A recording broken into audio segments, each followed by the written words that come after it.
The Absolute Law of Karma by Pandit Shriram Sharma Acharya. Preface. The law of divine justice follows a mysterious course. In the world, we come across many instances of virtuous persons undergoing endless suffering and pain, sinners perpetually enjoying pleasurable lives, indolence achieving success, hard-working persons meeting repeated failures, the wise suffering adversity, fools living in prosperity, egoists held in high esteem, and the righteous held in contempt. We find some persons born with silver spoon in their mouths and others facing one misfortune after another throughout life. The well-known human norms for achieving happiness and success do not always appear to hold good in practical terms. Such phenomena raise many questions and doubts about the role of fate in life, the will of God, and the relationship of virtuous and evil deeds with happiness and unhappiness in life. The rationale given in the ancient literature in this respect does not adequately satisfy the inquisitiveness of modern minds.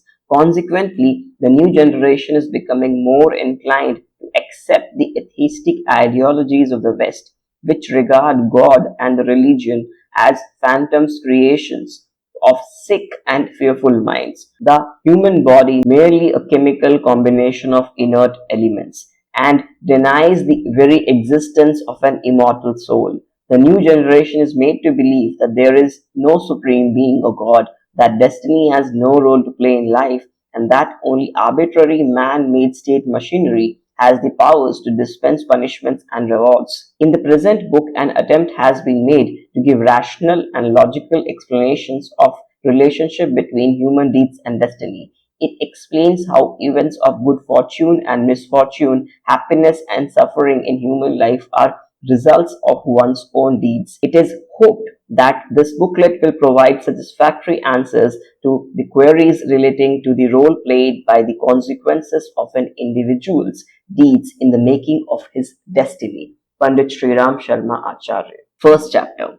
Who maintains the record of sins and virtues? A verse in the scripture states that a suppressed conscience takes one to hell and an awakened conscience leads to heaven. This statement explains the enigma of heaven and hell. That is, an individual himself is responsible for creating heaven and hell in his life. Scriptures, Garud Puran, describes this phenomenon metaphorically. It is mentioned that in the astral world, Yamalok, there lives a deity named Chitragupta who maintains the record of good and evil deeds of a sentient being. When a living being dies and its soul enters the astral world, this deity presents the record of its good and evil deeds, and based on this account, the soul is assigned to live in heaven or hell.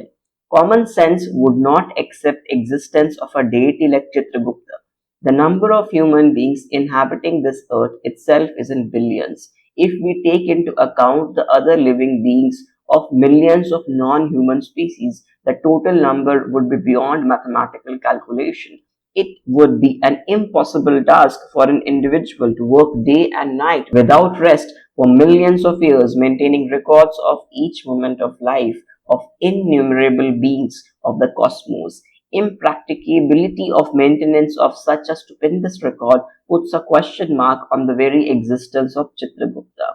Modern science, however, substantiates the reality underlying the metaphorical descriptions given in the scriptures. Science has now established that all mental, verbal, and physical activities carried out by an individual having a discriminative mind leave subtle impressions on the deeper levels of the psyche. In this way, like the compressed audio-visual recordings of events on a microchip of the computer or compact disc, all good and evil deeds are being recorded in the secret chambers of the subconscious mind. This record, like a CD, remains in storage till it is required to be played at a desired moment through an appropriate mechanism. Since time immemorial, enlightened persons in India have wondered about the role of fate in human life. Sanskrit and Hindi literature has abundant references to the footprints of karma.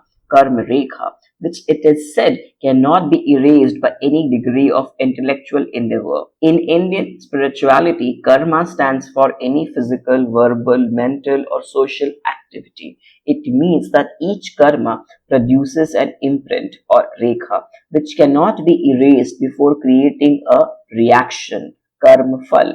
There is a belief that the creator, Lord Brahma, inscribes the destiny on the forehead of a human being, and this divine inscription cannot be erased by anyone. Let us examine this concept from a scientific point of view.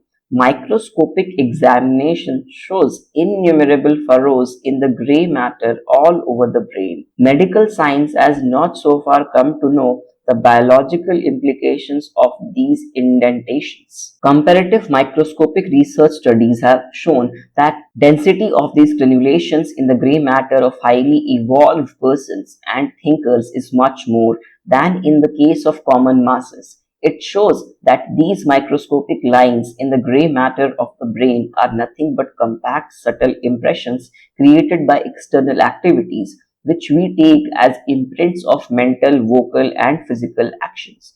This record of activities, good and evil deeds, on the neurons of gray matter proves the existence of an intelligent mechanism, which Hindu mythology refers to as the deity Chitragupta. In Sanskrit language too, the word Chitragupta means a hidden picture. It shows that there exists in the human mind a hidden chamber, an inner sentient mechanism, Antah Chetna, or a subtle state of consciousness, Sukshma Man. We may compare it with a backup file of executable programs in computer parlance. It is well known that the subtle body, Sukshma Sharir, coexisting with the physical human body, has four components. Man, the source of desires, longings, and aspirations. Buddhi, the discriminative faculty which deliberates, takes decisions, and determines a course of action. Chitta, which stores traits, habits, inclinations, and temperament. And ahamkar, the overall personal sense of selfhood, ego. It is also established that chitta carries forward its record of good and bad impressions. After dissolution of the body, it appears the expression Chittagupta of scriptures came to be known as Chitragupta in course of time. Hence, the internal mechanism of mind which creates the compact subtle recordings of human activities would be taken as the deity Chitragupta of human mythology. No doubt this intelligent mechanism Chitragupta is continuously engaged in maintaining records of all living beings, since each being has its own personal Chitragupta, and therefore for the entire population of animate beings there is an equal number of Chitraguptas.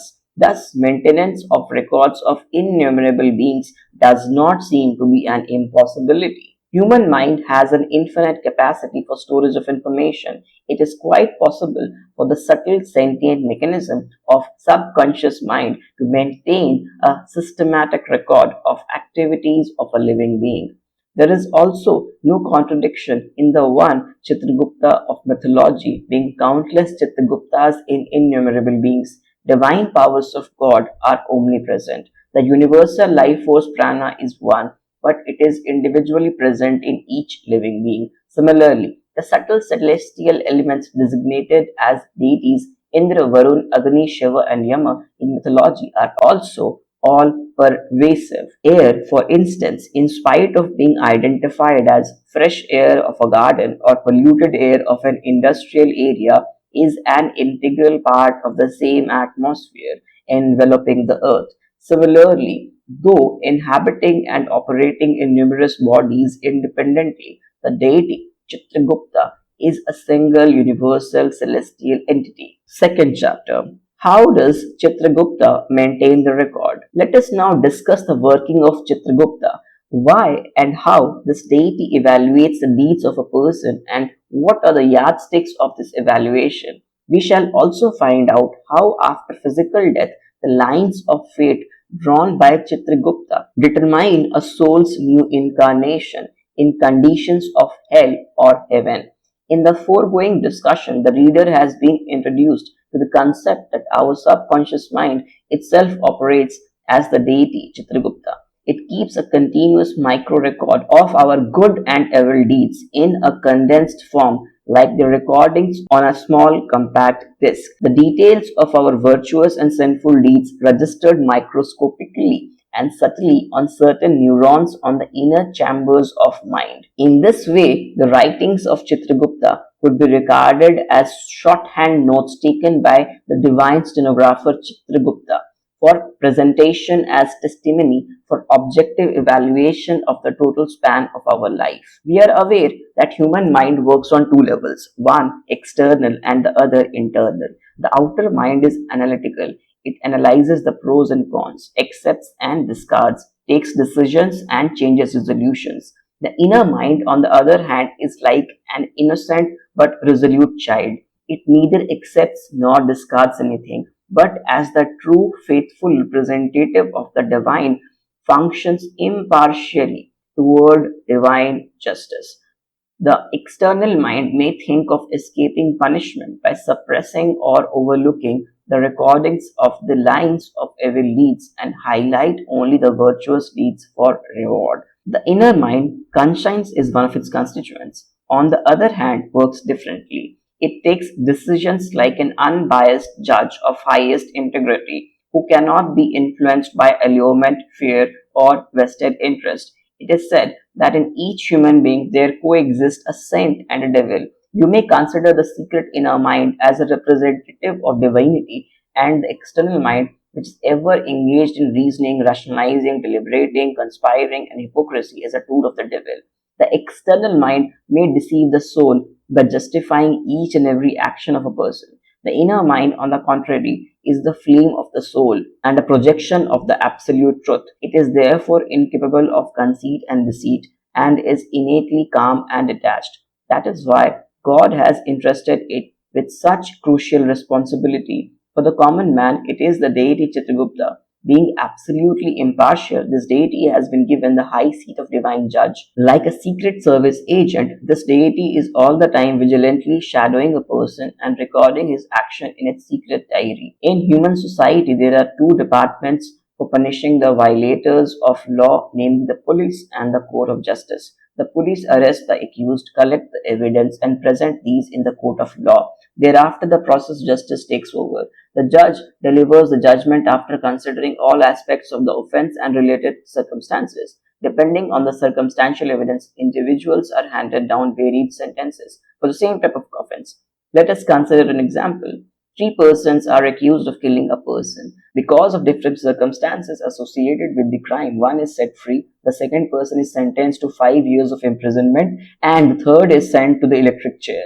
The person who was released was a mason. While working at an elevated level, he had accidentally dropped a brick which killed a passerby. The presiding judge found that the brick was dropped accidentally and unintentionally, without an ulterior motive. Hence, the accused was released without punishment. The second accused was a farmer. Finding a thief stealing his crop, he had given him a fatal blow, killing the offender. Taking the circumstances which prompted the offense, the judge considered that though it was natural for the farmer to show his anger on finding someone stealing his property, nevertheless, since he had overreacted to a small offense, a sentence of 5 years imprisonment was given. The third person was a notorious robber who had robbed a rich man and intentionally killed him in the process. In this way, the worldly court of justice pronounces judgment after minutely examining all circumstantial evidence. In the inner mind, the secret recordings of Chitragupta discharge the dual responsibility of the police and court of justice. In the material world, if the prosecutor presents inadequate or false evidence, the judgment of the court is likely to be unfair. But in the inner occult world, there is absolutely no possibility of such miscarriage of justice. The innermost mind, being the direct and transparent witness to all physical as well as mental activities of a person, is holistically aware of the intentions, motives, and circumstances of each and every action. Being holistically informed, the secret mind does not require the testimony of the external mind to arrive at a conclusion. In divine justice, the gravity of a sin or merit of a virtue is decided on the basis of the motive and degree of emotional involvement with the deed. Whereas in the material world, objects are measured materially on the basis of their mundane worth. This measure is irrelevant for dispensing divine justice. The material world may ignore a poor donor of 10 cents and admire a person donating $10,000.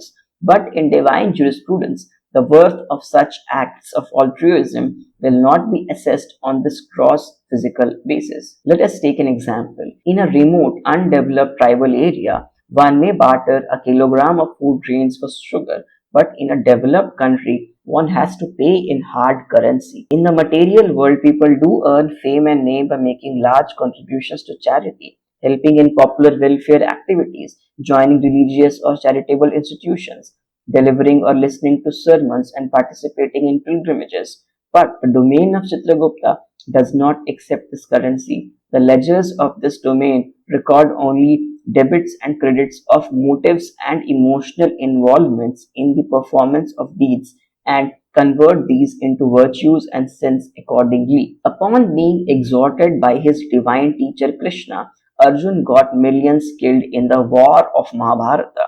This great confrontation, during which the entire battlefield became littered with corpses, took place because Arjun agreed to take part in the war.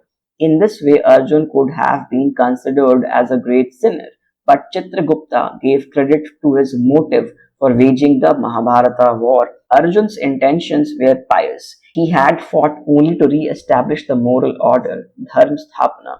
Chitragupta's ledger did not take into account the slain bodies of the dead soldiers. Physical objects have no relevance in the invisible realm. Chitragupta simply ignored the number of toys of flesh and bones destroyed during the war. Does a king bother about the number of toys broken or the number of grains spilled? In this world, billionaires are held in high regard, but in the realm of Chitragupta, they are paupers and non-entities. On the other hand, a poor man of this world, if he is kind-hearted, could be counted in the realm of Chitragupta amongst the king of kings. Whatever a man does, only his motives, good or bad, are recorded in the corresponding account of Chitragupta. A public executioner who in course of duty hangs a person condemned to death without any malice could be considered a virtuous person by Chitragupta, whereas a priest who meticulously follows the rituals but is secretly engaged in corrupt practices will be labeled as a sinner. In the realm of God of divine law, Dharmaraj, the decorations of the exterior world have no values. There only the interior worth is evaluated. It hardly matters whether externally an action of a person appears good or bad. The determining factor is the interior or emotional input. The roots of vice and virtue unquestionably lie in the motives and intensity of emotions and not in the external deeds. In the foregoing paragraphs, we have discussed how the deity Chitragupta, living intimately associated with our inner lives, pranas, impartially records our good and bad deeds on the submicroscopic elements of our inner conscience, and that this subtle recording is popularly known as the lines of fate, Karma Rekha. We have also understood that the process of divine justice does not regard an act as sinful or virtuous by the external appearance of the activity, but on the basis of the quality of the motive of the doer. The intensity of motive is directly proportional to the gravity or greatness of the sin or virtue, respectively.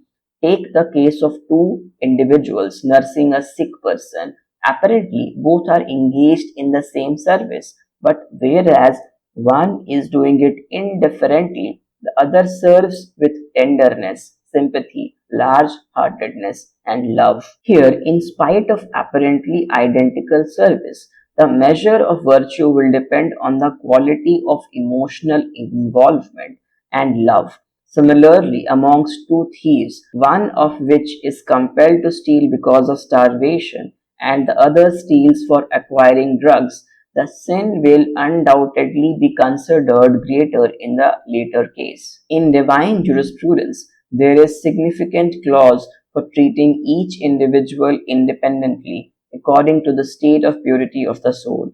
The laws of spirituality hold that each soul is perpetually in the process of progressive evaluation, that is, purification, through the course of successive cycles of birth and death.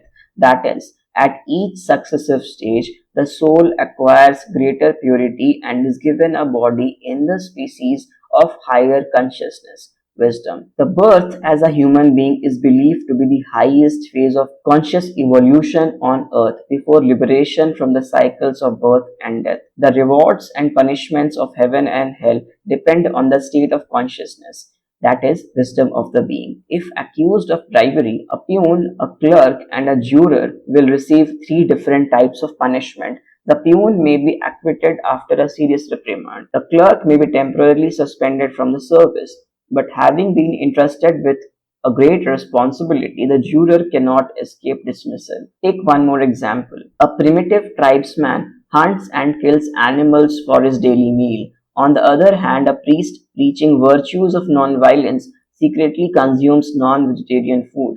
In divine jurisprudence, the priest will add greater sin to his account than the tribesman. Here, the states of awareness and morality are being considered for evaluation of the merit or demerit of the deed.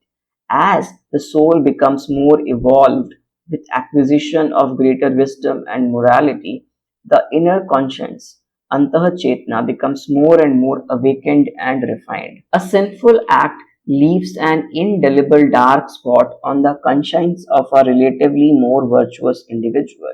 In other words, the gravity of sin is considered lesser in the case of an illiterate, ignorant, uncivilized person. With the increase in wisdom, a person acquires a greater capability to discriminate between right and wrong, proper and improper. The conscience becomes aware of the consequences of proper and improper actions. The voice of conscience therefore becomes more assertive. It becomes more responsible. None blames an infant for dirtying its undergarments, nor does the child feel embarrassed for it. On the other hand, if a grown up person behaves in such a manner, the society considers it disgraceful, and the individual too feels embarrassed and humiliated. With self evolution, the soul also has to share additional responsibility for higher level of morality and ethics. A soldier will probably be discharged after a minor punishment on account of disobedience, but an officer will have to face court martial for a similar misconduct. When wise, intelligent, and empathetic persons indulge in corrupt practices, Chitragupta records these in the category of grave sins. Mythology tells us that King Nripa had to face hell for a minor offense. When an ignorant person commits a crime, it is not taken seriously. But if a person made responsible for upholding standards of morality for the masses deviates from his course of duty in the court of divine justice, he or she deserves a stern punishment. A social reformer has the status of a leader in society. Being a leader has its own advantages, but the leader also has the highest responsibility. Knowledgeable persons have the formidable responsibility of adhering to upright conduct and unimpeachable character, failing which divine justice will make them suffer the agony of falling from a mountain top to the depths of a valley. In the following chapter, we shall discuss the various types of actions or karmas and their relationship with divine justice. The secret of unexpected good fortune and misfortune. There is a saying in the scriptures that the factors responsible for mental, physical agonies and natural disasters, davik, dahik, bhautik dukha, are self-generated. We often come across phenomena which appear quite contradictory to the known laws of nature, creating doubts about the impartiality of divine justice. For instance, an honest, duty conscious, morally superior person is suddenly struck with a great misfortune in life, as though he or she was being punished by God for a great sin. On the other hand, we find persons engaged in worse type of corrupt practices living in peace and prosperity. An idler wins a jackpot or inherits a fortune from unexpected quarters, whereas a hard working, intelligent person is found suffering endlessly for want of basic necessities. One person achieves great success with little effort, whereas another does not succeed in spite of his best efforts. Such phenomena are popularly ascribed to the role of the fate, prarabdha, bhagya, etc. Similarly, unprecedented natural calamities like famine, epidemics, tornadoes, deluge, and damage by lightning and earthquake, and untimely death are commonly attributed to the will of God and known as predestination, bhagya. Such unexpected happenings as financial loss, accidents, sudden mental physical disability, and physical separation from a dear one are also attributed to fate. Such unexpected adversities are rare, but they do occur in life. At times, they leave such deep imprints on the psyche that it is not possible to ignore them. Those who are not familiar with the mysteries of divine justice become very much perplexed by such phenomena and form opinions which are extremely dangerous for life. Many become resentful towards God, blame and abuse him for an unjust injustice. A few even become atheists, considering the futility of worshipping God who does not respond to prayers in distress, despite their prolonged adherences to religiosity. Then there is a class of devotees who serve the saints and worship deities in expectation of some material gains. However, if they are visited with some unfavorable phenomena, coincidentally their adoration changes to contempt or disbelief. There are quite a few believers in this world who correlate people, places, and things with good and bad luck. Such superstitions have caused extreme miseries to innocent persons. The root cause for such irrational behavior is the belief that whatever come to pass is predestined by God and the beings created by Him have absolutely no role in shaping their own destiny. Quite a few persons in this world forsake their responsibility in the mistaken belief that the gain and loss being predestined, there is no necessity of personal effort. They mistakenly believe that they cannot change the will of God, who is supposed to have programmed their life beforehand. We often hear expression like whatever is destined cannot be changed, or who can change the fate predestined by God, or it was the will of God. As a matter of fact, man uses such expressions when he finds himself helpless, disturbed, and confused while undergoing adversity. In the absence of an understandable cause, the agitated mind finds a scapegoat in the divine will. Nevertheless, such outbursts do have an advantage. They help in releasing the stress of the disturbed mind, which would have otherwise done incalculable harm to the person concerned. There are, however, many mature persons who shirk their responsibility of self effort to meet a given challenge under the pretext of inexorability of divine will. Because of their influence, the less knowledgeable younger persons around them too begin to feel helpless and despaired because of the so called inevitability of fate. Readers would appreciate how ignorance of the real causes of unexpected calamities creates ridiculous concepts which distort and vitiate the value system of life. Since time immemorial, man has been attempting to correlate human activities with events of life over which he has no control. Research in deeper spirituality has discovered ways and means to find answers to such problems in life. In the following section, we shall discuss how mental and physical actions of individual and collective activities of the society become responsible for good fortune and misfortune of individuals and the community. The three types of agonies and their causes. Sudden happenings of good fortune and misfortune are part of life, and there is no escape from them. Saint poet Surdas has rightly stated that the effects of actions, karmas, cannot be avoided even with the best of guidance from an enlightened and experienced person. In spite of having Maharishi Vashishta as his guru, Sri Ram had to undergo the agony of the death of his father, abduction of his wife Sita, and subsequently her forced banishment to Rishi Valmiki's ashram. It would not be proper to assume that misfortunes are punishments given by an angry god to chastise an erring person. The epic Ramayana says that each individual is himself personally responsible for his happiness and miseries. Kahu na ko dukh sukhar data, nij nij karm bhog sab bhrata. All beings reap the fruits of their own karmas. They rejoice or wail, weep and suffer because of their own doings. With each living being, God has provided an unerring and intelligent mechanism which determines fruits of his actions. Like a fish swimming in the water or a snake moving on sand, we leave behind footprints of our own karmas.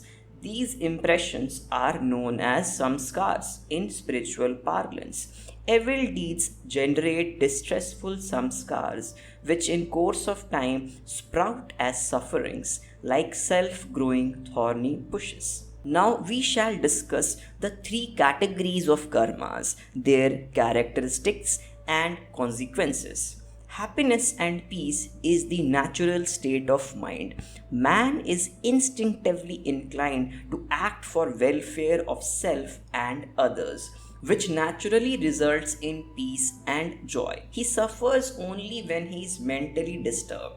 He dreads mental turbulence, sorrow, and grief. Hence, it would be useful to discuss about the causes of unhappiness, as the medical science has two independent streams, one for promotion of health and another for treatment of diseases. There are two branches of spiritual effects, one for promoting happiness and the other for unhappiness. Righteous living is essential for inner peace and happiness, just as nutritional food is for health. In therapy, it is necessary to first have a diagnosis and then look for treatment. The same holds true for unhappiness. By discarding the karmas which produce bad samskars, we can get rid of the resultant suffering and pain. Let us now discuss the three types of sufferings in detail. As mentioned earlier, misfortunes influence a person by creating three types of adverse reactions: mental suffering, physical pain, and distress caused by natural disasters. In spiritual parlance, these are known as daivik, daihik, and bhautik dukhas. Mental sufferings, daivik dukhas. All types of sorrows, mental suffering, are results of mental sins. Worry, anxiety, anger, humiliation, animosity, separation from a beloved one, fear, grief, etc. are signs of divine justice for mental sins. Mental sins are those willful karmas, deliberate acts of mind which are carried out under the influence of strong negative emotional stimuli. We may call mental sins as corrupt functions of mind like jealousy, perfidy, deception, annoyance, cruelty, etc., which pollute the environment around the inner psyche. Mental sins do not provide any physical gratification, like a smoke filled room. An environment created by pollutants of mind suffocates the soul. The soul, being a portion of the omnipresent divinity, is intrinsically pure. It does not permit accumulation of sinful thoughts around itself and is always eager to push out of pollutants in some way or the other, in the same manner as the body expels the harmful food. The soul is meticulously careful about its purity. The moment it finds the mental sins polluting its environment, it feels uncomfortable and immediately reacts to discard the pollutants. Though our external conscious mind is hardly aware, the inner, subtle mind is always seeking the opportunities to throw off this burden. Sometime, somehow, from somewhere, it involves man in situations which neutralize the samskars created by mental sins through such reactions as humiliation, failure, disrepute, etc. Death of a beloved person, loss in business and property, public defamation, poverty, etc. are also mental agonies. Such situations bring out the inner pain to the surface, and the aggrieved person weeps, wails, and is reminded of the futility of worldly attachments and impermanency of material things. Situations creating acute unhappiness bring out a greater awareness of the need for righteous living. Man is motivated to refrain from committing sinful deeds in future and follow an upright path in life. While attending funerals, people are reminded of the urgency of living a purposeful life. When suffering from financial loss, man seeks God's help. On being defeated and becoming unsuccessful, vanity is deflated. When the intoxication is over, the drunk begins to talk sense. The only purpose of mental distress is to cleanse the mind of garbage of mental pollutants such as jealousy, ingratitude, selfishness, cruelty, heartlessness, cunning, hypocrisy, and egoism. Through suffering, the intelligent divine mechanism ensures removal of samskars created by prarabdha karmas, which will be discussed later. Pain and anguish spring forth to wash out the deleterious samskars generated by prarabdha karmas. Apparently, sins like theft, burglary, robbery, adultery, kidnapping, and violence are committed physically. But since these are basically outer manifestation of mental stimuli, such acts fall in the category of mental sins. Physical sufferings, daihik dukhas. The cause of congenital deficiencies and genetic diseases is misutilization of the corresponding organs in the previous life cycles. After death, the soul discards the physical body but carries forward the astral body, Sukshma Sarir, to the next life. In the succeeding birth, the new body is shaped by this astral body. The astral body carries with it nuclei, seeds of samskars of earlier physical existence to the next reincarnation. The corresponding components of physical organs which are immorally used in the previous life lose their vitality in the astral body but manifest as malfunctioning of those organs in the physical body of the next birth. Thus, it is possible for a sexually indulgent person to be born with congenital impotence or with imperfections in sexual organs in the next life. Giving exemplary punishment for overindulgence in this manner, the divine justice also provides the being an excellent opportunity for self-upliftment. The temporary period of non-function or malfunctions of the affected faculty serves the purpose of caution as well as rejuvenation for the next life.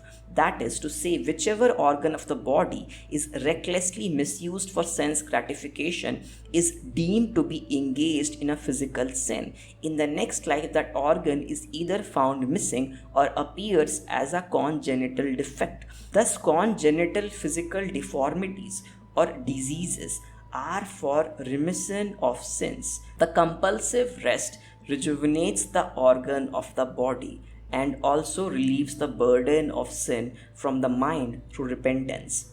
When a mental sin is intermixed with a physical sin and it has not been neutralized in the present life by punishment by the state, society, or by atonement, it is also carried over to the next life. However, if the sin is basically physical, with little or no input of mental sin, deliberate intention, the biological system immediately takes care of it. For instance, man gets intoxicated and deranged on taking drugs, falls sick because of dietary irregularities, or dies on consuming the poison. This is a physical punishment for a physical sin. The body cleans itself of the small physical sins speedily, and these are neutralized in this very life. On the other hand, as mentioned earlier, serious physical vices, which are also associated with mental stimuli,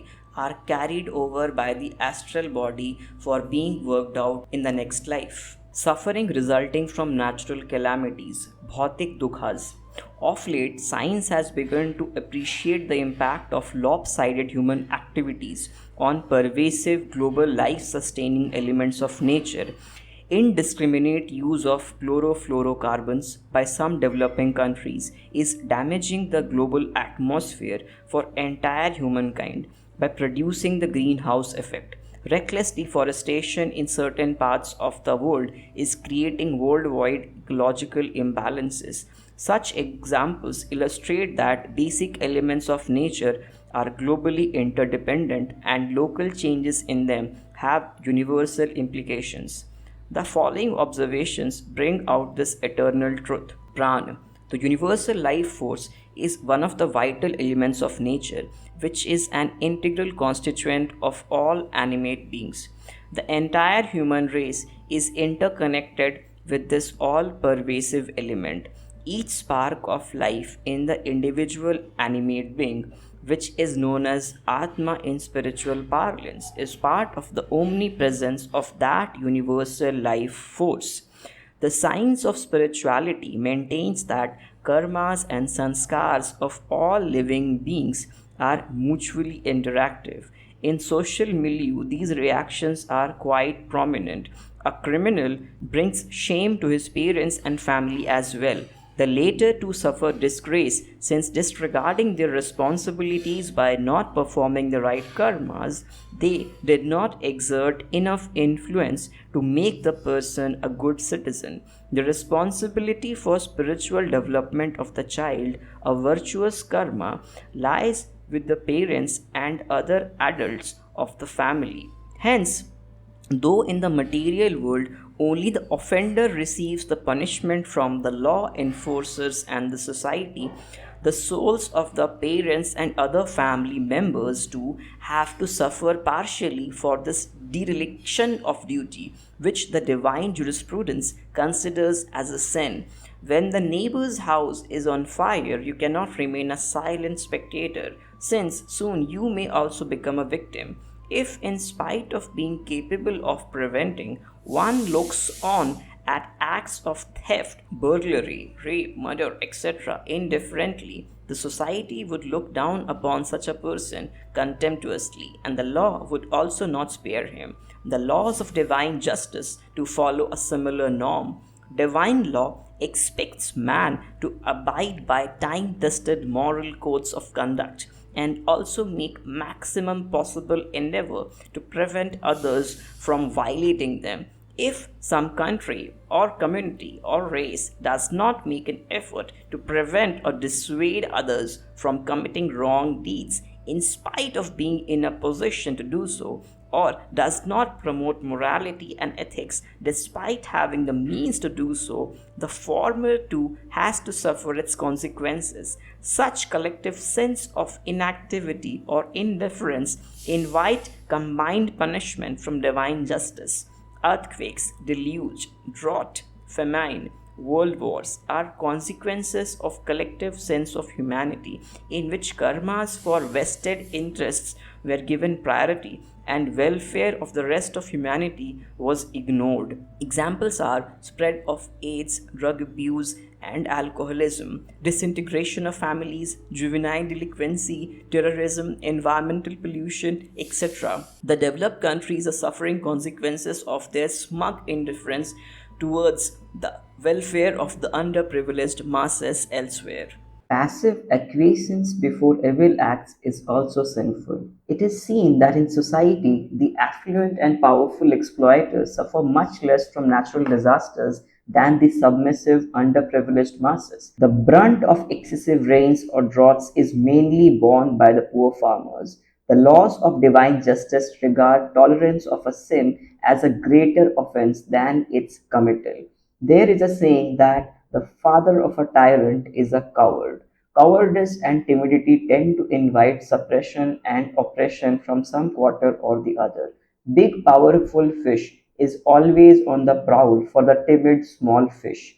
The latter may manage to escape from one, but some other big fish will devour it. Laws of divine justice consider cowardice, weakness, and ignorance as grave sins.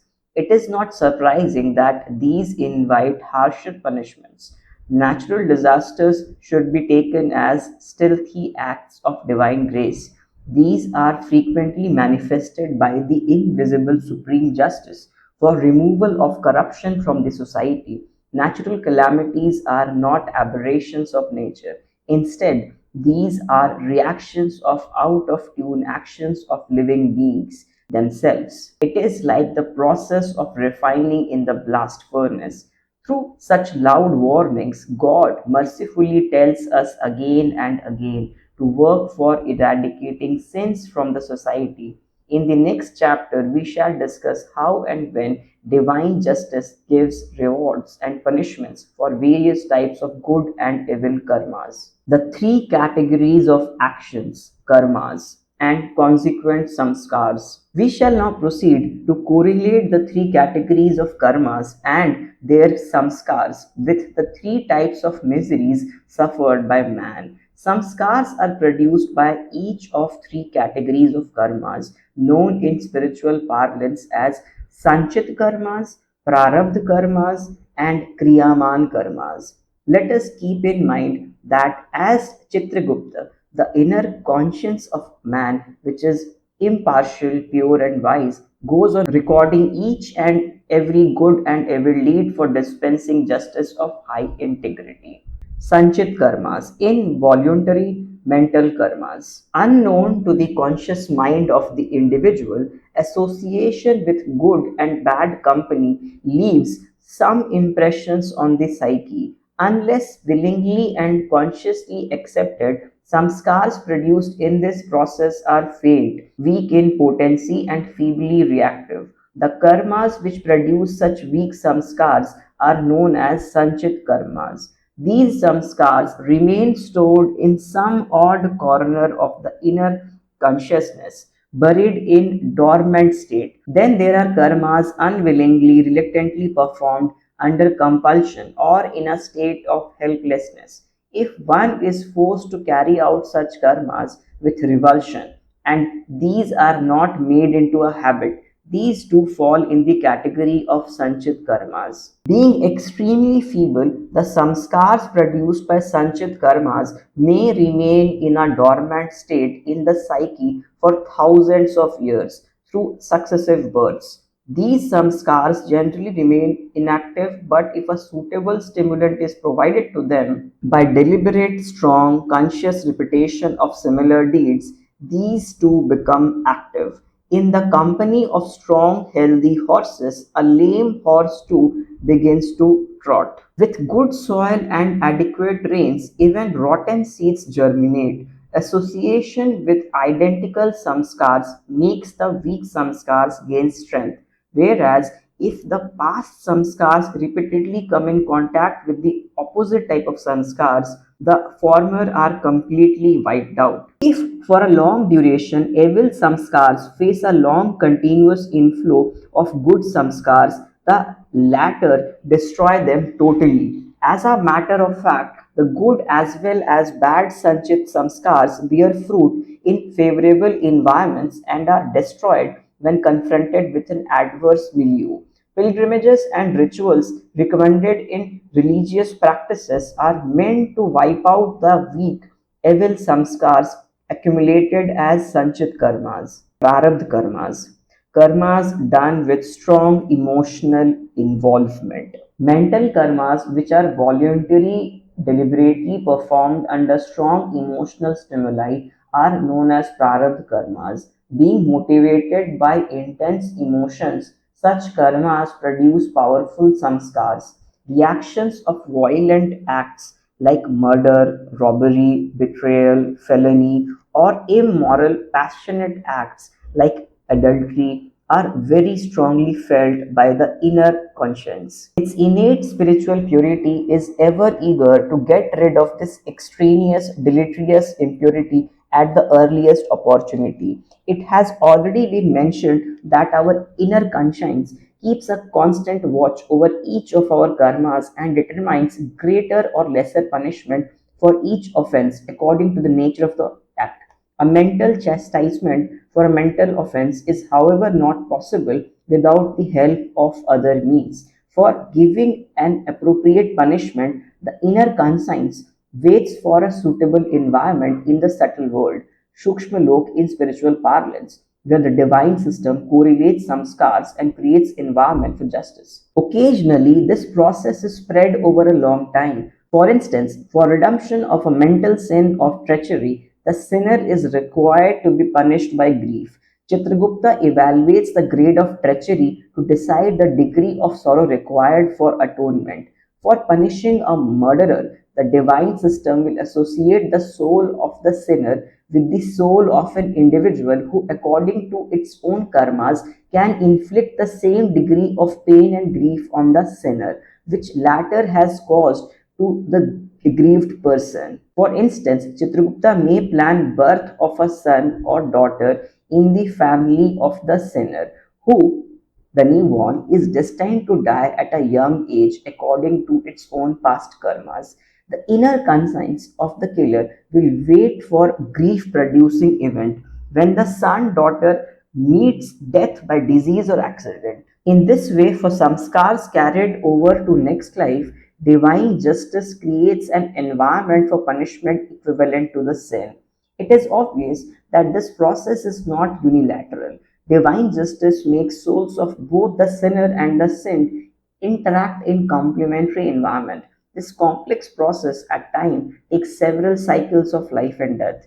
We know that in this world too, it requires a long time and consideration of numerous factors before two individuals become life partners as husband and wife. The popular saying that marriages are made in heaven indirectly refers to the coincidence of samskars of the bride and the groom. The pain of separation in a divorce too is a consequence of sinful karmas of past lives. We may further try to understand the course of divine justice by an analogy in a natural phenomenon. A shrub in Africa called Venus grows to a height of about 3 meters. Out of its branches spread out thin thread like offshoots.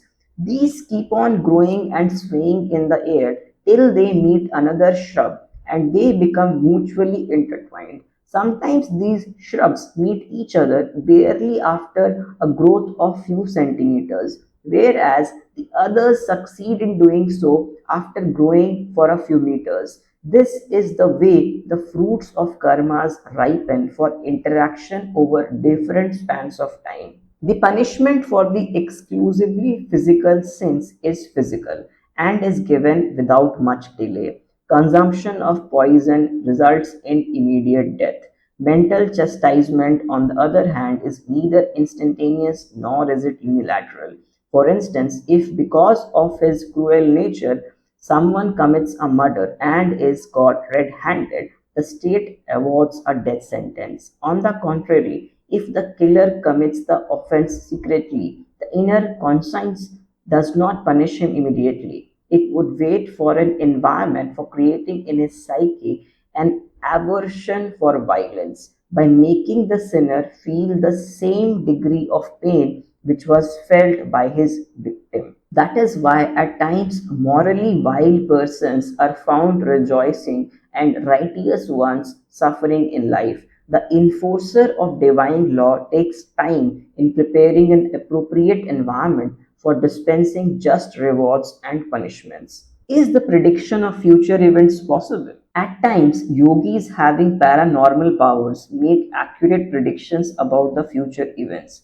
It should not create the misconception that life is strictly bound by rigid predestination. The future course of life undoubtedly depends on past karmas. By virtue of paranormal powers, the futurologists and seers are able to foresee the ultimate outcome of the prarabdha karmas. In this world too, we can often predict the probable future on the basis of a comprehensive data. On learning details of legal proceedings, an experienced juror may foretell the judgment to be delivered. It does not mean that there is no relevance of prosecutors, defendants, evidence, lawyers, and cross examinations. Foretelling of events also does not mean that certain events can be correlated to some particular past prarabdha karmas. In fact, fate and self effort are two faces of the same coin. Self efforts, karmas, are given the name of destiny when they bear fruit. We may compare the current karma with any raw fruit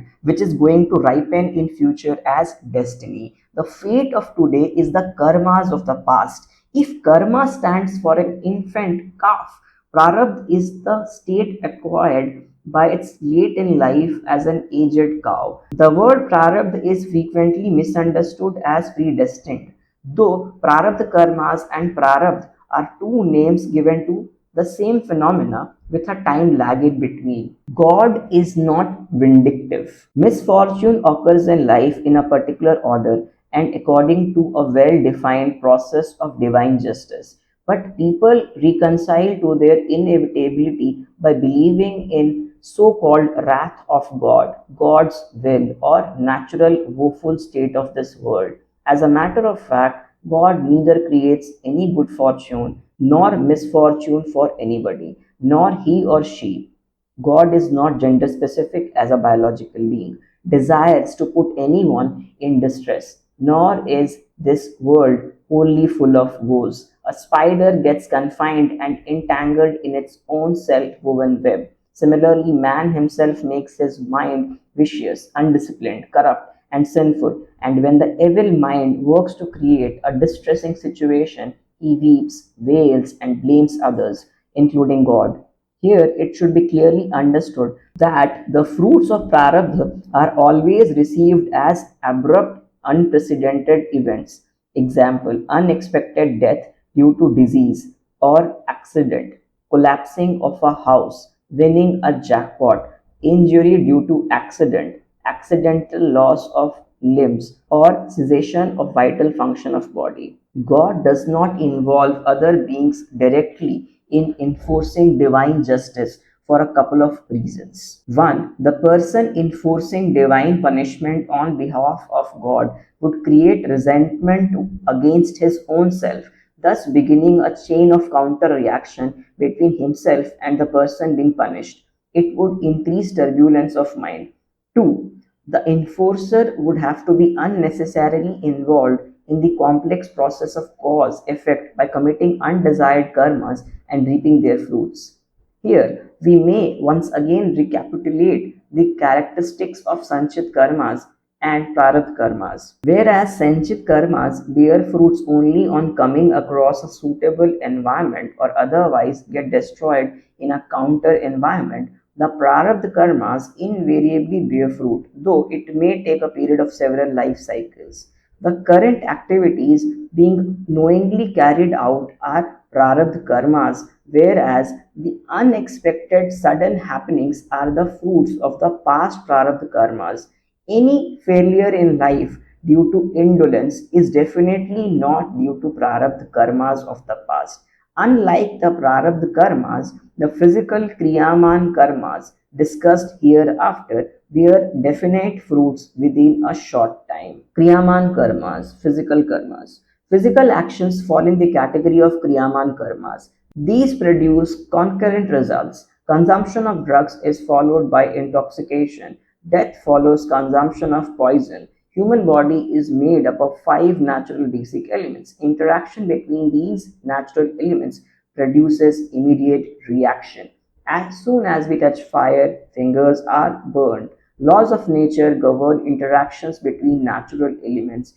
Defiance of these laws invites almost constant punishment by nature. When the physical body is compelled to live on foods and habits incompatible with its physiology, there is an immediate disturbance in the natural balance of the body, which results in disease and weakening of the harmonious working of the biological system.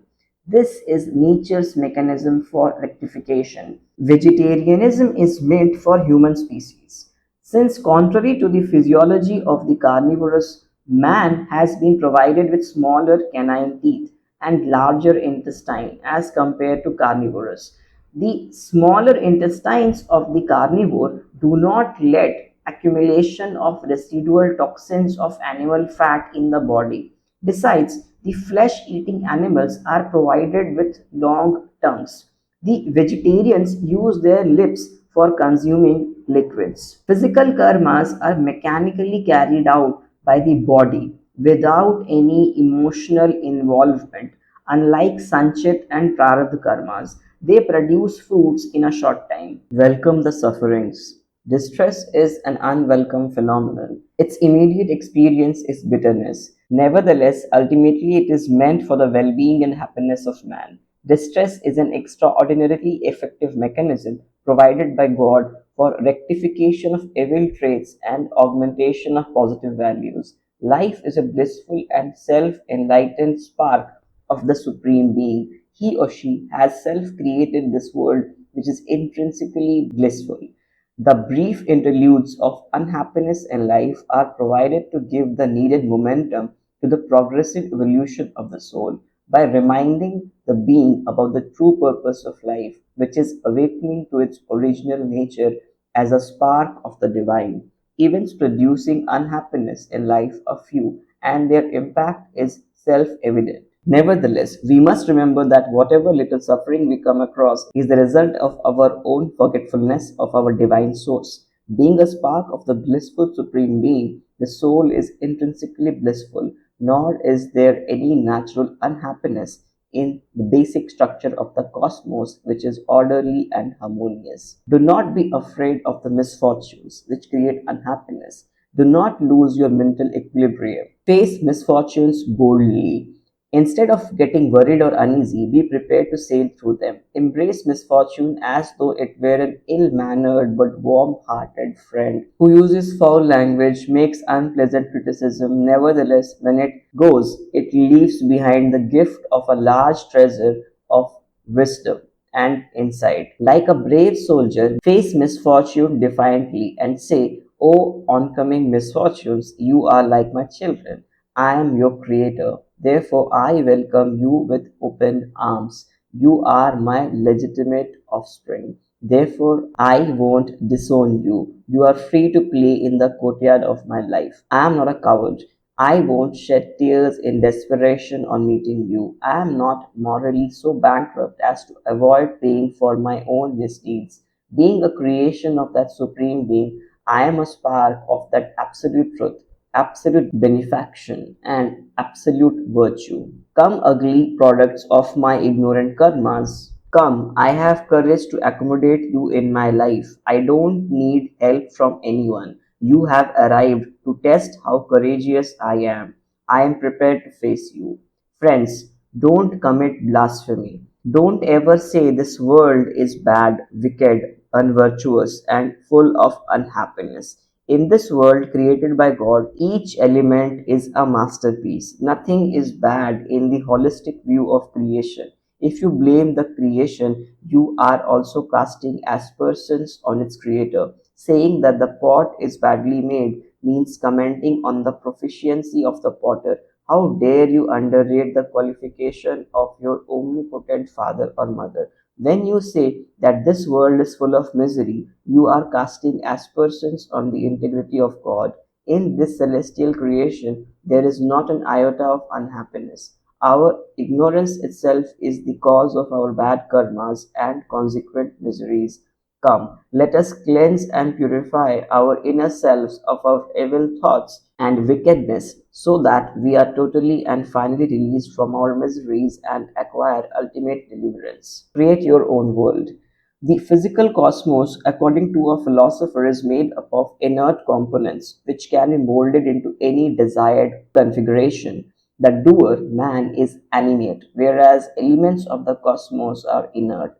The animate doer has the capacity to utilize an inert substance as needed. A potter has free choice to make any object of pottery out of raw mud. A goldsmith can make any ornament from gold. With the needle and thread, a tailor may make a shirt or a trouser. The material world consists of elements creating three types of qualitative reactions in life. In spiritual parlance, these natural attributes of the world are known as Sat, Raj, and Tam. Broadly speaking, Sat stands for the most refined, cohesive, and superconductive medium of the spirit. Tam for the most opaque, sluggish, and perverted, and Raj most perturbed and unstable, in which both Sat and Tam coexist in continued disequilibrium. Man is free to choose any combination of attributes amongst these, with the one predominant over the other two. In a garden, there is slush, filth, as well as fragrance of flowers. Worms creep into the mud, flies find out the filth, and bees go straight to the flowers. Everyone receives things of one's choice. Bats and owls can see even during the darkest of night. Honeybees are able to detect fructose in the tiny flowers hidden in a thick bush, and the poisonous snakes manufacture venom out of harmless organic substances. In this world, good and bad things, virtues and vices, morality and immorality exist everywhere. It is like that super cafeteria where the customer has free choice to procure sweet, sour, or bitter food. The shelves of the supermarket of the world are stocked with stuffs of unlimited varieties. Customers enter the shop and purchase items of their taste. Our Supreme Mother has kept prepared dishes for everyone's taste. The idiosphere, personal ideological environment of a thief, is overwhelmed with thievery. This idiosphere will easily interact with the compatible idiosphere of other thieves, be it a prison, society, or house. Everywhere a thief will find thievery being discussed. His family members will generally talk about thievery. Some will support his avocation, others oppose it. When the thief moves in the society, persons known to him will pass good or bad comments about his profession.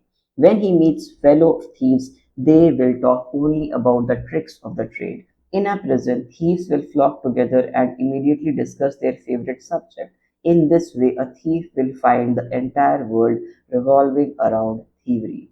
He will regard thievery as the most important trade and think very little of anything else. He will be indifferent to other things in life. Similarly, an adulterer or adulteress will see an adulterant in each man and woman. He or she will collect and display erotic photographs, paintings, and literature in the house. Friends and acquaintances having similar inclinations will be easily found. In his or her mind, sex will become the most important issue in life. In the same manner, drunkards and drug addicts create their own worlds. It is up to you to create the world of your choice. Who are you? Each individual has different identities for different roles in life. This identity depends on the relationship with the person with whom he or she interacts. For mother, he or she may be an object of maternal affection. For father, an obedient child. For the teacher, an intelligent pupil. And for friends, a dependable, good humored buddy. Wife looks at a man as her beloved darling, whereas his son relates to him as his father. The same person appears to his enemy as an adversary, to the shopkeeper as a customer, to the servant as a master, to the horse as a rider, to the caged bird as the jailer. Bed bugs and mosquitoes find him as nothing else but a source of delicious blood. If one could visualize the various mental images which people have for an individual, it would be found that each person has one's own peculiar concept, and none of these conform to the other. Besides, none of these images identifies the whole individual accurately. Everyone conceptualizes an individual according to the particular bend with which they are mutually related to each other. It is even more amusing that man himself lives confused in his multi-personal bends. Throughout life, he lives with multiple self-identifications, various thoughts like I am an adulterer, I am wealthy, I am old, I have no family, I am ugly, I am popular, I am unhappy, I am surrounded by wild persons. Keep on changing and churning his idiosphere as other persons form an image about an individual according to their interests. The individual too builds an eccentric lopsided image of himself based on perceptions of his sense organs. Like a drugged person, he keeps on hallucinating in his numerous momentary identities. If he could truly identify with his own inner self, he would be surprised to know how far he has strayed away from truth. Man always lives in a make believe world created by his own imagination. In this dream world, one man builds castles in the air, the other fights with the windmills like Don Quixote, and yet other derives pleasures of embracing and kissing his beloved while other fondling his pet dog. Deluded by ignorance, we are all hallucinating in an imaginary world. One thinks that he is living in a palace. The other trembles because of imaginary fears. Yet another daydream of being engaged to the most beautiful damsel in the world. Some insane person is found rejoicing in showing off wealth and kingdom. This world is like a mental asylum where we find all types of madcaps. Each has one's own eccentricity. Everyone considers himself as the most intelligent person. Go to a mental asylum and observe the fantasies of the long term inmates. You will find a close parallel to the daydreamers of this world, who very much consider themselves as sane and sober. Your world, a reflection of your mind. In this world, we find people complaining about many types of misfortunes and feeling euphoric on insignificant occasions of pleasure. There are habitual pessimists blaming everyone for everything. Expressions like this world is very bad, times are bad, honesty is a virtue of the past, religion has been buried for good are very commonly bandied about. If someone is in the habit of repeating such phrases, he is expressing only the impressions of his mind, and you can safely assume that he himself is a cheat and dishonest person. Man has systematically built the image of his unhappy world by interacting with pessimistic people around himself. If someone is in the habit of complaining about lack of opportunities for work, widespread unemployment, failure of goods industries, and non-availability of good jobs, take it for granted that his idiosphere is full of thick clouds of indolence, torpor, and incompetence. This he finds reflected everywhere in the world. If someone sees this world as full of self centered hypocrites, or sinners, or evil and uncivilized persons, infer that the individual himself has an abundance of corresponding negative attributes in his own self. This world is like a magnificent large mirror which faithfully reflects your idiosphere. As mentioned earlier, elements of this world precipitate three types of qualitative attributes: Sat, Raj, and Tam in life. Whichever attribute dominates in the personality of an individual, it attracts its counterpart from the world at large. Wherever a short tempered person goes, he finds someone to quarrel with. One who has hatred in mind will always find out an object to be hated. To an unfair person, everyone appears ill mannered, uncivil, and worthy of punishment.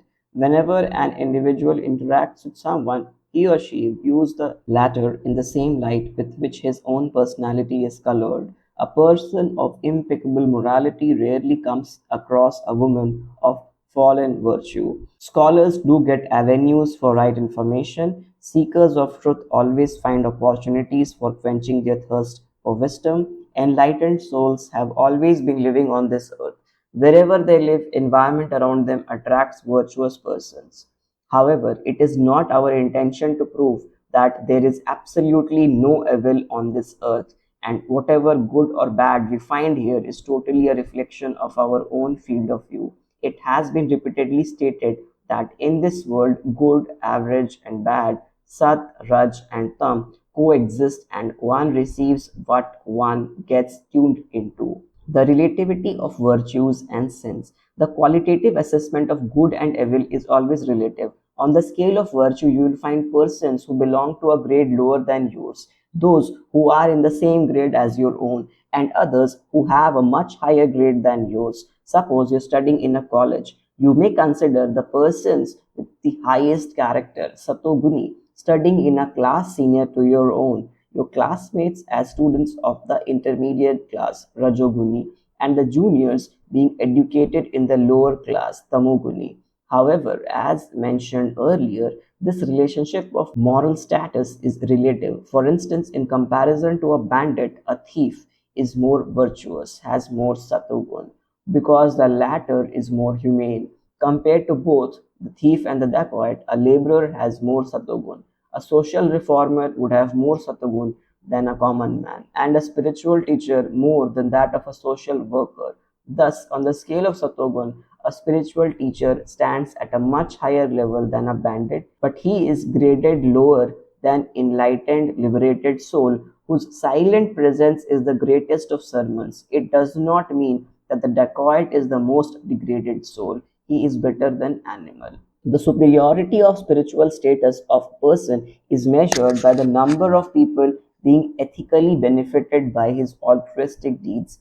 On the lowest level, a self centered person acts only for the welfare of his own family. A dacoit does not rob members of his own family. A thief does not commit theft in the house of a friend. For a social worker, welfare activities are confined to a particular class or community. The spiritual teacher works for the enlightenment of all human beings. The enlightened souls see all living beings as manifestations of God, be it man or beast, plant or animal. In a nutshell, in the process of progressive evolution, before attaining self realization, all living beings are at different stages of conscious awakening. Everyone lives with the lack of one virtue or the other. When all impurities are removed, nothing can stop a person from reaching the ultimate state of liberation from cycles of birth and death. This is the ultimate goal of human existence. Taken together, virtues in this world are far in excess of vices. No doubt, immorality is also there, but morality is much more prevalent. There is more enlightenment than ignorance in this world. There are bad people everywhere in the world, but they have more virtues than vices in them. We should keep in sight only the goodness of the world, enjoy the beauty of the virtuous, and work for enhancement of these virtues. Nature has made a provision of day and night to teach us how to behave in the world. During the day, we keep awake, take advantage of the sunlight for working, and prefer to live in an illuminated place than in darkness. Light gives us the advantage of acquiring knowledge through sight. When darkness of night descends, we go to sleep or, if required, to work, use artificial light. Because of the natural structure of eyes, man intrinsically prefers to live in an illuminated environment. Light makes our perspective illuminated. In the light, we clearly see objects as they are and dispel our ignorance about them. It shows that we should ignore the dark side of the world and become more enlightened by preferring to look only at the brighter aspects of human personalities, that is, virtues. We should make an endeavor to enjoy, imbibe, and encourage only the virtuous traits in a person. It does not mean that we close our eyes to the blemishes. Be aware of the vices, but do not get involved in them. There is that well known story of Rishi Dattatreya. As long as he continued to compare the bright and dark aspects of life, he remained troubled and unhappy. When he concentrated only on the positive aspects of creation, he found that in this world all living creatures were sacred and adorable. He realized that he could learn something from each of them. It is said that he acquired his spiritual insights from 24 beings, teachers.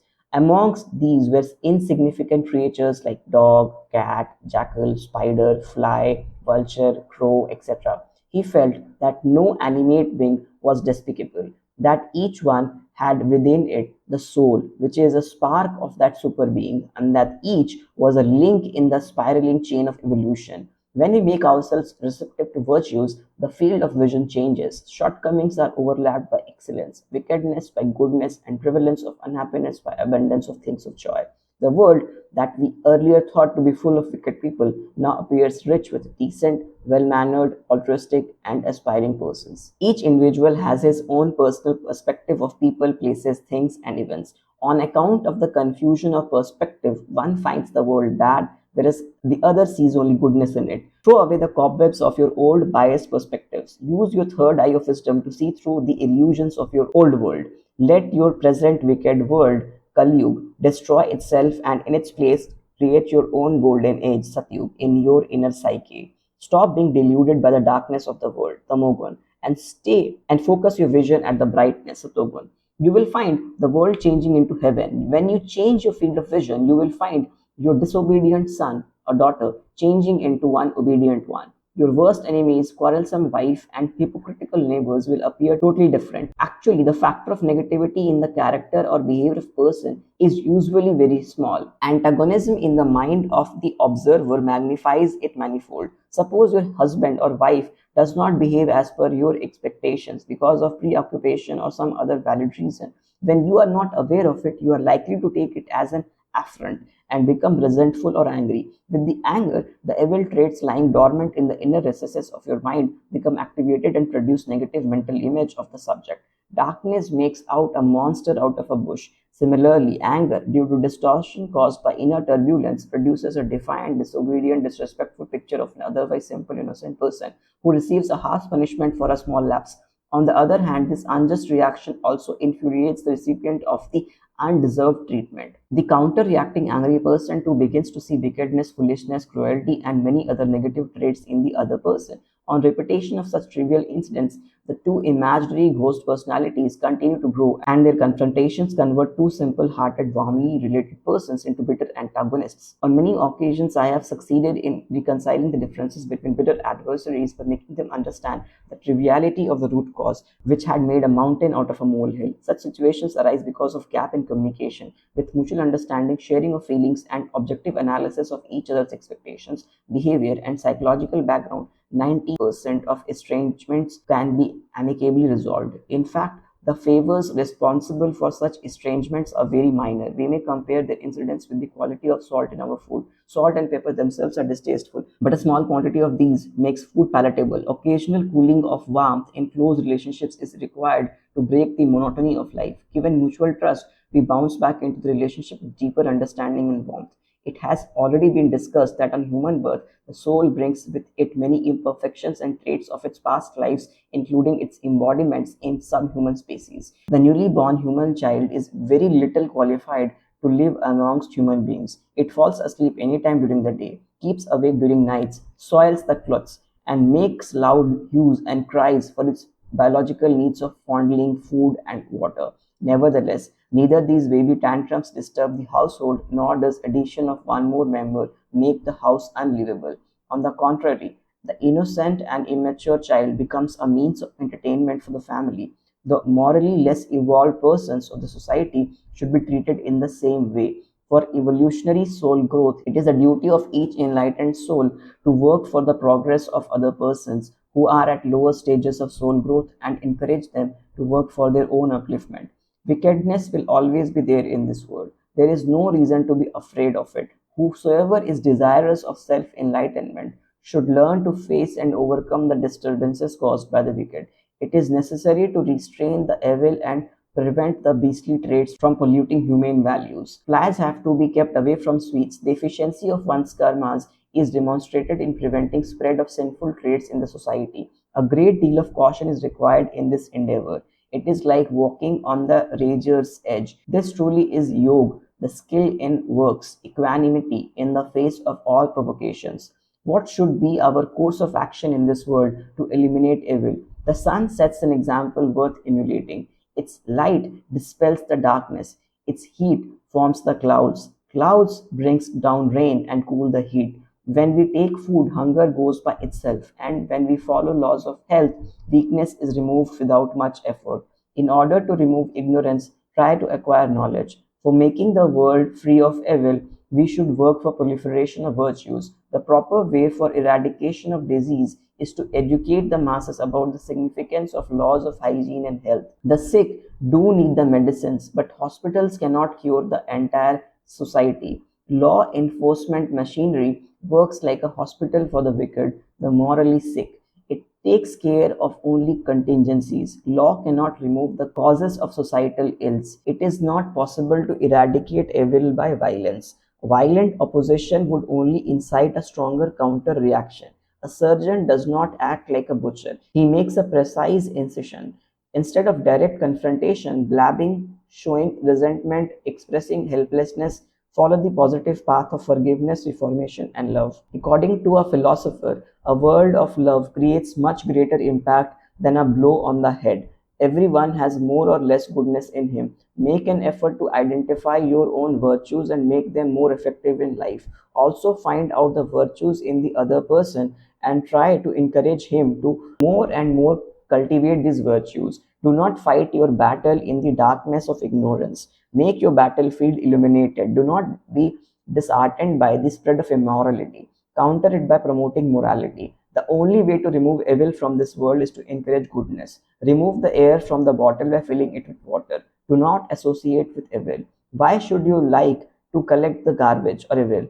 Like others do this dirty job, your work is to disinfect the rot. Why should you do skinning of dead animals, finding faults of the evildoers? Assume the more dignified role of a teacher. Remember, in this world, quite a few persons have a fault finding attitude. Perhaps there are more persons inclined to punish the guilty than are necessary. When a child teases another one, quite a few of his companions slap him on the cheek. But how many in this world are prepared to give free food and clothes to a needy child? Let the evildoers suffer the consequences of their misdeeds. Take the venerated seat of the mother, who feeds the infant by the extract of her own blood, who suffers in cold but shields the child in her bosom. Like a learned teacher, distribute the wisdom acquired by you amongst the immature, ignorant, and way lost people. The glorious path of reformation is not easy to follow. People may make you suffer, insult you, make fun of you. They may even regard you as a crack brain, may oppose you and create hurdles in your work for no rhyme or reason. Be least apprehensive about such persons. Do not deviate from your path. The number of such habitual fault finders is always insignificant. Against hundreds of appreciators of your good work, the number of denunciators will be very small. Their antagonism too will come to you as a token of divine grace. It would provide you opportunities for introspection and corrective action. This will charge you with higher potency, energy for speedy progress. You might have understood the significance of persons, events, and objects which come in our lives in this ever changing material world is momentary and illusory. Therefore, material objects and relationships are not worthy of blind pursuit for their acquisition or attachment thereto. Such detached attitude would in no way discourage us in performance of our duties. On the contrary, only on being detached to the material world we can pay attention to our progress without worry. It is great misconception to regard this world as full of misery. World is full of things of beauty and joy. Had it not been so, the free, spotless, illumined, blissful soul, which is spark of the Supreme, would not have chosen it as its abode. Unhappiness is nothing but absence of happiness. Unhappiness means abandoning a highway and wandering way lost through the thicket of thorny bushes. As discussed earlier, mostly the unhappiness, antagonism, enmity, distress, and conflict faced by us is illusory, and people are not as wicked as we assume them to be. If we clean our minds of prejudices and throw away our colored glasses, things will appear in their true colors. The mirror of the world reflects happiness for the virtuous and the optimist, and unhappiness for the pessimistic evildoer. As soon as we change our field of vision, see the virtues only, and resolve to convert the unvirtuous with love, the entire world showers with petals of love. You become a recipient of uninterrupted blessings from the liberated souls of the invisible heavenly world. The glaring and burning blaze of the hot summer changes into soothing light of the full moon. His creation is full of beauty and joy. When you look for happiness, each particle of nature is prepared to give you peace and joy. Your mind can give you the taste of dishes from a king's palace in your own dry morsel of bread. True, in the human experience, there is some unhappiness in this world, but it can be tolerated. It underscores the importance of happiness. Whatever is wicked is meant to test your endurance and accelerate the pace of your self evolution. Without a system of examination, how could one differentiate between a learned person and a rustic illiterate? In a nutshell, being inert This material world is incapable of giving us pleasure or pain. The world is a mirror reflecting the beauty or ugliness of your own mind. When the philosopher calls this world an existence in virtual reality, it is implied that one sees the world according to one's own state of mind. It is like the many blind persons giving their description about the shape of an elephant after feeling only a part of animal's body. You can change your world by changing your environment. Project your brotherliness, benevolence, love, sympathy, and optimism, and you will find it reflected back to you as a world full of bliss, like the biblical Garden of Eden. Misfortunes are not always results of past misdeeds. For most of us, misfortunes are unwelcome. These are popularly believed to be the result of past sins and displeasure of God. However, this view is only partially correct. It is true that one of the reasons for unhappiness is past sins, but all unhappy events do not necessarily have their roots in past misdeeds. It may appear paradoxical that at times misfortunes also befall us because of the grace of God and accumulation of past virtues. Unhappiness may also be felt while undergoing hardships in course of virtuous activities. When God shows his condescension towards a highly evolved soul and wills to release that soul from the bondage of sins of materialism, he creates distressful situations in life. Such unhappy events jolt the individual out of his slumber and to realize the futility of attachment to worldly things. The shock of unhappiness in such cases serves as a divine wake up call. Our addiction to worldly attachments, infatuations, and passions is so strong and alluring that we cannot be easily de addicted by a casual approach. There are fleeting moments of wisdom in life when man thinks that life is extremely valuable and must be used for achieving some lofty objective.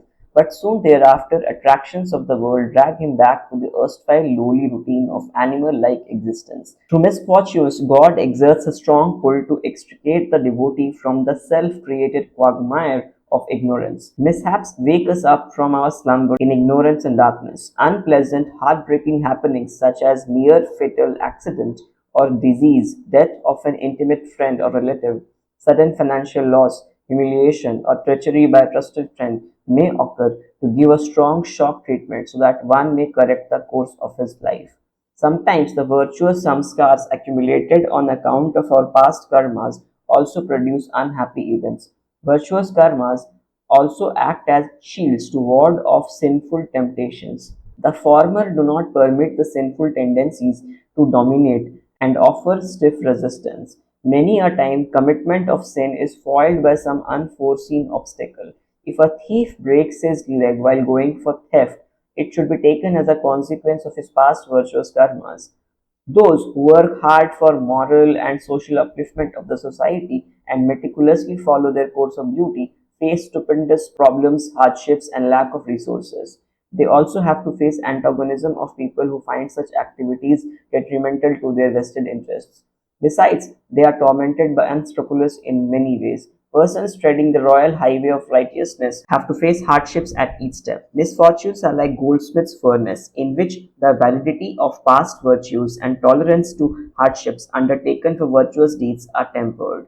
After going through misfortunes, the character and personality of an upright person becomes all the more lustrous. Hence, while going through misfortunes, do not be under the impression that you are a sinner and a wretched person deserving divine wrath.